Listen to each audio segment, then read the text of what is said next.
இவன் இப்படி யோசிக்கிறா? ஏய், என்னடி யோசிக்கிற? இல்ல, நம்ம பையனுக்கு என்ன பேர் வைக்கலாம்னு யோசிக்கிறேன். இவன் என்ன நம்மளோட ஃபாஸ்டா இருக்கா? அம், என்ன பேருங்க யோசிச்சீங்க? அது அது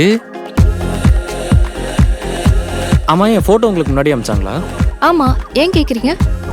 இல்லை, அதை பார்த்து என்ன பார்க்குறக்கு இவ்வளோ தூரம் வந்திருக்கீங்களே, அதான் கேட்டேன். அதுவும் கரெக்டு தான். ஏய், இன்னுமாடா அதை பற்றி யோசிச்சுட்டு இருக்க? நீங்கள் யாரையோ லவ் பண்ணியிருக்கீங்களா? உனக்கு எப்படி இப்படி பேசுறதுக்கு மனசு வருது? ஏய், பதில் சொல்லிட்டு போடி. ஒரு விஷயத்தை தெரிஞ்சுக்கிட்டு உள்ள போகிறதுக்கும் தெரியாமல் உள்ள போகிறதுக்கு வித்தியாசம் இருக்குல்ல. ஃபாஸ்ட்டை ரீக்ரியேட் பண்ணுறதுக்கு நான் இருக்கேன்.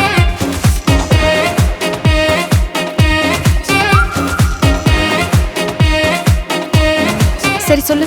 இங்கே என்ன இன்டர்வியூ போயிட்டு இருக்கு? உங்களுக்கு கேட்கணும்னு தோணுச்சு, கேட்டீங்க. எது டிவோர்ஸா? இதெல்லாம் கேட்கணும்னு எனக்கு தலையெழுத்து. ஏன்டி, இதெல்லாம் ஒரு ஐடியான்னு அவளும் சொல்லியிருக்கா, நீயும் அதை கேட்டுட்டு ஆமாஞ்சாமி போட்டிருக்க.